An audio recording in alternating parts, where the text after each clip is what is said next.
Sumoto nga paghuman ako og paminaw at tubay gamay. Mura kog kahilakon nga walay luha nga mogawas sa akong mata. Wala ko katingog. Kanang lami mag-wild ug lami kaayo isinggit hangtod mahurot akong tingog.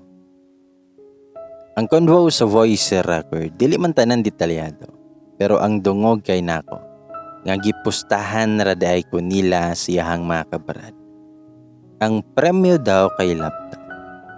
Silang tanan nga barkada nga nasa birthday ni May nag-amutay ko no para sa premyo. Kung kinsa daw sa lima nila nga magbarkada ang maka-score, naay laptop. Mura silag mga walay buot. Gidula-dulaan ra daay ko. Ang sakit pa, kay mismo si Janie Solte nga never daw siya mo seryoso sa kuha. Kay dili daw ako ang tipo nga babae nga angay seryosohon. Kay pakawala daw ko nga babae. Pag human ako paminaw, gipauli na nako si May. O grabe na akong hinila. Nilabay ang 1 week nga wala na ko'y gawas-gawas sa kong kwarto. Niundang na pod ko og eskwela. Dili pa ko ready nga makita na ako si Jay kay basin sa kong kalagot, maapektuhan akong pagbuntis.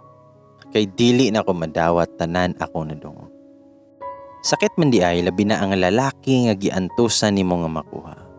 Kay baba ra di ay kayo og tan-aw. Og wala man gyud ay siya nahigugma sa kuha. Gisige na lang ko gihilak pero muundang na pud ko pag maisip na ako nga buntis ko. Akong ginilakayan basin makuhaan ko. Dili ko gusto mawala akong baby. Nakapansin akong lolo og lola nga tagsa na lang kumugawas sa kwarto. Ang among helper nagahatod og pagkaon sa kwarto nako. Pati siya nabalaka na pod nganong nagmukmok nako. Si Auntie Del kay dugay na katiwala sa kong apuhan. Nanapod ni sila'y lote nga gihatag na sa kong lolo nga medyo distansya lang gamay sa balay. Iyang bana ang driver. Og kani sila nga mag-asawa, wala ni sila gibiyayaan og anak. Kay naoperahan man sa matres si Auntie Del og maglisod na daw nga makabuo og bata. Mo nang nag-adapt sila og pag-umangkon ra pud nila. Pagsulod ni Auntie Del sa kwarto, dagan na siyang pangutanan niya nganong luya ko. Nganong kalitra ko nga namayat kay kung naa daw ko'y gibati. Mangadto daw mi sa ospital kay magpa-check up. Matong taod-taod, nihagulgol na ko kay Auntie Del. Istorya na ko tanan. Pero wala ko magsulti kung kinsa ang amahan. Mong ningon si Auntie Del, nga bako diha. Dali sa gawas, tabangan ta ka og sulti sa imong problema sa imong lolo ug lola. Tuod man, nasulti na ko akong problema. Nagtuo ko nga masuko sila sa nabuhat nako nga sayo. Nag-expect na ko nga pasakitan ko nila. Pero giduol ko nila og gigakos. Nangayok og pasaylo sa ilaha og grabe na ako og gihila. Pero giinan ko sa kong lolo nga tama na. Ayaw na og gihilak. Kay imo ang anak hilakon pod kung maliwat nimo. Sabay mi tanan nga pangatawa. Super thankful kay ko. Ningon akong lolo nga langga. Ayaw ka balaka.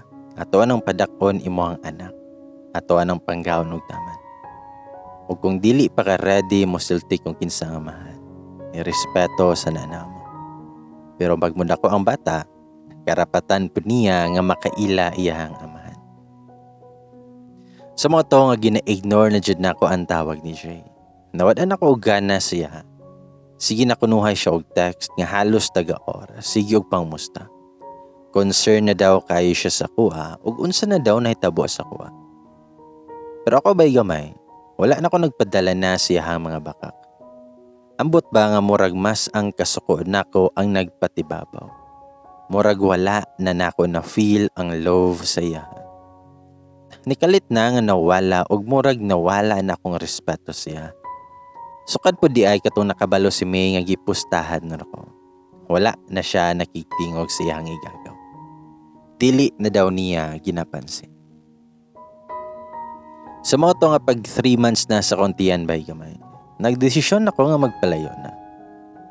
Mura podog sa mga salida gani, nga mag-walk out. Pero maora yun akong naisip.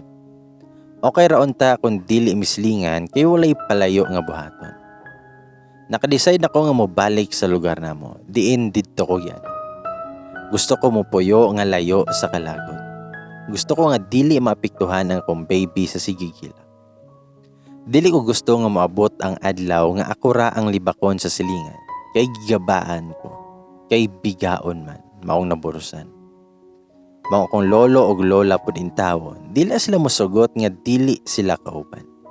Gusto nila nga naa sila nga moalalay sa kuha. Grabe ang sakripisyo ang gibuhat nila para lang masuportahan ko sa kuwang pagbuntis. Gibaligya sa kong lolo ang pigyari og mga bakahan. Ang balay na lang nila ang gibilin o gihangyo nilang lolo si Auntie Del. Nga siya na ang mag-aatiman gihapon, manlimpyo, o bisitahon lang niya every weekend. Nakadecide na sila nga dito na sila magnegosyo. Total, naman gihapon ang mga negosyo sa akong ginikanan nga gimanage sa akong uyuan. Nag-decide na pud ko nga mag-istorya kay Jay maong nagkita mi og nagkaistoryahan na mi sa park. Parte niyang gako sa kuha nga naghilak nga murag bata. Mingaw na daw kay siya sa kuha og sige gihikap sa akong tiyan og sige istorya sa baby namo. Gipamalitan ko niya og gatas og prutas. Grabe kay mo acting tawhana eh. Grabe naman lang yun ka plastic. Nakaako pa siya concern sa kuha. Nga pakawala manday ko nga pagkababae. Hangtod, giistorya na ako siya. Huwag ako siyang giingnan. Nga Jay, magbakasyons ako sa lugar sa kong papa. Huwag dito na ko mga anak po. Tubag siya nga, dili ko musugot nga mulakaw ka. Dili ko gusto nga mo gawas si baby na wala ko.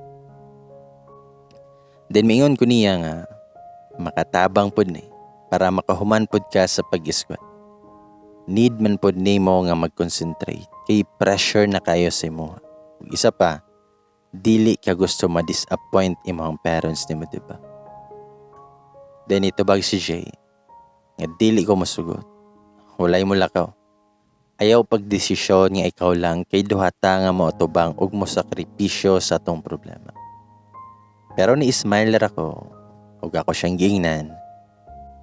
Kanus agud ka na concern sa parehas nako nga pakawala nga babae.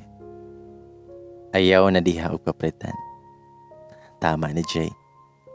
Hunungon na ni nato ang drama. Tubag siya nga, unsa may pasabot nimo? Unsa man ka diha? Ayaw gud diha og kasuko kay maapektuhan si baby sa tiyan nimo. Ako siyang gingnan. Siguro enough na tanan nga giingon nimo sabay play sa voice recording. Mga pila ka minutes wala niya gihuman o gidelete niya. Suko kay siya. Kisa daw ang nag-traitor siya o gisagpa na ko siya. Pinakakusog nga sagpa gyud akong gibuhat bay. Dayon nagsugod nagtulok ng luha. Ug ako siyang giingnan. Kabalo ka kung kinsa nga lalaki ang nakaunan sa kuha. Oo. Tinuod nga dili ko pareha sa uyab nimo nga formal nga manamit ugas kang baluta, di ba? Dili man ako ang tipo nga babae nga seryosohon nimo. Ang imuhang giingnan og pakawala nga babae. Ako ni Jay, ang mahimong inahan si moang anak. Wala man siguro ko nimo nakita bisag kinsang lalaki na lang ako ang gitulugan. Nakita ba ko nimo nga nakig-sex bisan kinsa diha? Kay makaingon man ka nga pakawala ko nga pagkababae. Siguro tangalang ko nganong sa kadaghang lalaki. Nganong sa imuha pa ko na in love pagayo. Oo. Tinuod medyo landi ko manamit. Landi akong niluhukan. Pero kabalo man ka nga ikaw ra ang lalaki nga nakatilaw sa kuha. Ani na part wala na dyan ako napugngan akong luha sige na lang sugtulo. Ug ako siyang giingnan. Ngayon ana na giday ko kababa para sa mo. Oo. Siguro mali akong action nga gipakita para mapansin nimo. Tungod sa akong kagustuhan nga maakuata ka. Wala na nako ginaisip nga naa pa kay girlfriend. Gigabaan siguro ko kay napasakitan nako imuhang uyab. Kay giagaw ti ka og nagpabuntis pa. Karma na siguro ni sa kuha. Anak man yun siguro ang tao nga may gugma. Kabalo ko nga napugos lang ka tungod sa atong sitwasyon. Pero dili di ay ni ang tama. Wow kayo no. Laptop man di ay gusto nimo nga premyo. Kawaw. Unta makalipay si mo habang gigamit nimo ang laptop nga nakuha na nimo. Nga naa kay gipasakitan nga babae. Ug nisulti pa ka, gipalitan na lang unta tika. Kung gusto pa gani nimo bisag 5 pa, kaya na nako mahatag si mo. Nya happy na ka. Ina mga barkada nimo nga mag-celebrate na mo kay nabuntis na ko. Ina sila nga dili lang ka isa o kaduha nga nainahitabo sa tuwa. Kung dili kadaghan og natagbaw na ka sa kuha. Dan mitubag siya. Tama na. Bastos na kay na imuhang gipang istorya. Okay. Sorry na. Sala na ko ning tanan. Pinuang ramanggod to mo Siguro nagka-interest ko kinaunhan kay asa pa man ka ana nga laptop ng premyo. Pero may, wala naman to. Ibalik to nako sila. Dili nako to gamiton. Gusto ka nga sagpa ako. O tanan nimo nga kasuko ipagawas. Sige na, sumbaga ko. Sagpa ako. Sige na may. Ayaw naghilak. Maluoy ka kay baby. Ayaw naligyog hilak. Huwag ako siyang giingnan. Ayaw gabalaka kay ikaw gihapon ang amahan sa kong anak. Siguro kung naaman ko'y pagbasol karon siya. Siguro, nganong ikaw pa man ang nahimong amahan sa kong anak. Nga grabe ka pa ba ang tanaw sa kuha. Abi na kog lahi ka sa uban. Or siguro, wala lang nimo nakita akong love sa mo. Kung pwede, ayaw na ko sa muka. Maluoy ka sa bata. Dili ko gusto maapektuhan. Kung maapektuhan akong pagbuntis, wala ko'y laing sisihon kundi ikaw lang. Og nitalikod na ko, og nilakaw na. Grabe na nako og hilak, nagbako nako sa kasakit. Pero naisip na ako kung baby. Nga kailangan ko nga magpakatatag. Ang istorya nako akong anak sa kuntihan. Anak, strong lang ta. Kaya ni nato. So mo to nga pila ka adlaw nilarga nami. Gitoyo na mo nga kadlawon mi nga nilakaw para walay mga silingan nga makita sa mga. Medyo layo pod ang biyahe mga 8 hours. Dayon bay, dili na lang nako idetalye tanan akong struggles habang buntis ko. Nanganak kay super grabe og paningkamot og sakripisyo para lang makamove on. Pila pod kaluha ang nausik nga dili na ko mapungan nga mingawon ko siya. Amot bisag suko kay ko siya ha, sige man gihapon kog tan-aw siyang pictures. Maong siguro nga naliwat pag-ayo akong anak siya. Dili pod lalim baya nga walay partner. Oo. Tinuod nga na akong lolo og lola og angko. Pero lahi rabi agyod ka nang naayod ang amahan sa baby. Nga every time mo adto ko sa check-up, then pagpanganak, wala po ang amahan. Medyo sakit o mauna-huna na ako. Looy kaya akong baby. Pero, sa una-huna na ako, dili lang ako ang nakasinatihan. Napagani uban nga human nabuntisan, mabiyaan. Tapos, maglisod kay financial problem. Maong, thankful gihapon ko kay wala na ko nagian ang nagian sa ubang nabuntisan. Padayon ang life, pinahinay na nakong gikalimtan si Jay. Among communication sa akong best friend nagpadayon gihapon. Nabalitaan ako kay May, sukad niya nawala ko didto. Sige ra dog mokmok sa kwarto si Jay. Tapos dako daw ang pagpayag.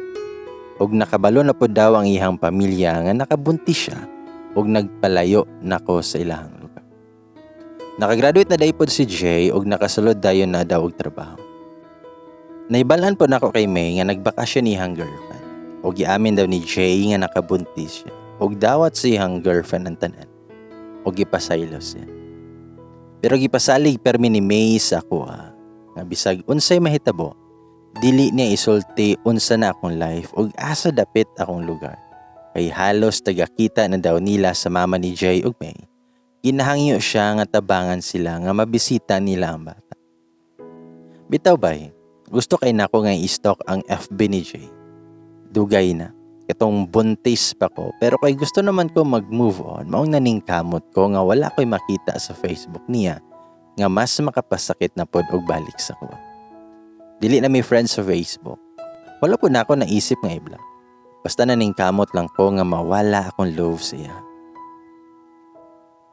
Katong hapit na 1 year akong anak, giplanuhan na sa akong apuhan niya kailangan nga bongga gyud daw. Siyempre wala na akong ibabag pa silang plano. O gikuha na ako si May nga ninang sa akong anak. Sunday man ang bunyag, so Friday pa lang sa kadlaw, nagtawag na si May nga mobiyahe na siya. Kay medyo layo biya daw ang mga lugar. So ako pod kay excited na kay ko ato bay nga makita ako ang best friend. Pagtawag ni May nga naa na siya sa mong lugar, akong igagaw akong gisugo nga mosugat kay na busy og prepare sa pagkaon namo. So naabot na sila. Natingala ko bay kay duha naman kasakyanan ang nabot. Ang ingon ni May sa ko magbus ra daw siya. Tapos hala, ang sakyanan manligi nila ni Jay ang gisakyan. Kusog na kayo ang kulba sa kong dughan. Kaya ambot, nag-assume ra siguro ko nga kauban po niya si Jay.